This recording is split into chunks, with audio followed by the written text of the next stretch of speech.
যখন বয়োবৃদ্ধ হয়ে গেল তাকে ধরে ধরে নিয়ে যেতে হতো, খাওয়াতে হতো, অন্য কেউ খাইয়ে দিলে খেতে পারত।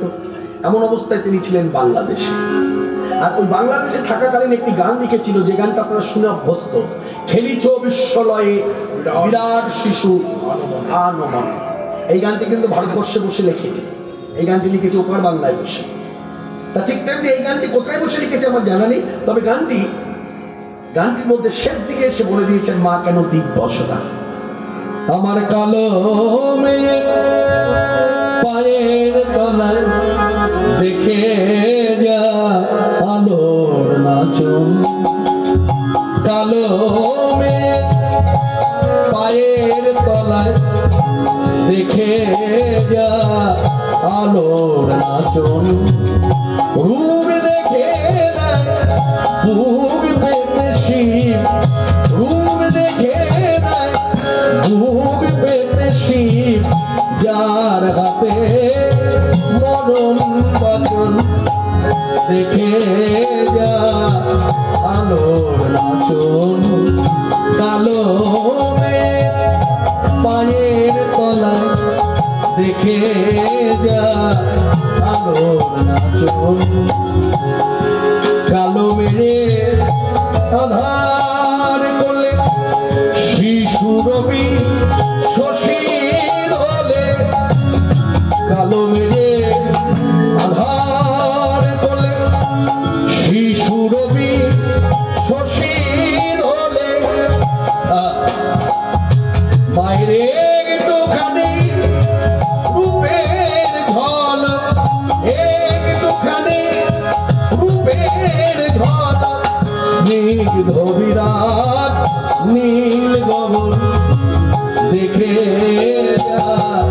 আলোর নাচন, কালো মেয়ে পায়ের তলায় দেখে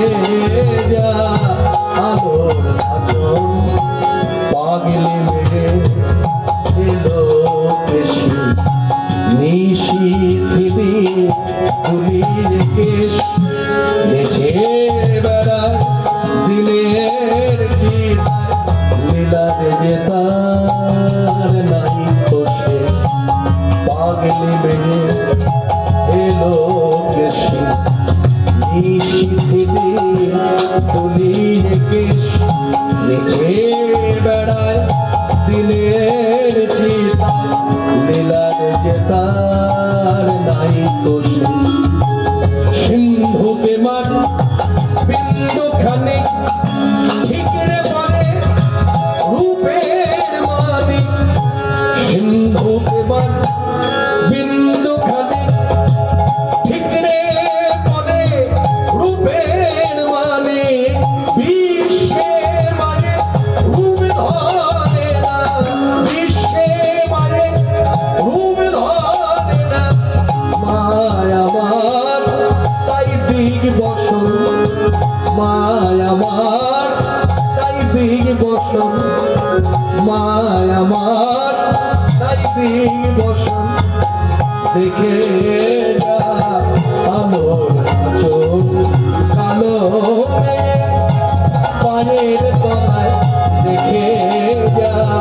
আলোর নাচন, রূপ দেখে নাই বুক পেতে শিব, রূপ দেখে নাই বুক পেতে শিব, যার হাতে মরণ বচন,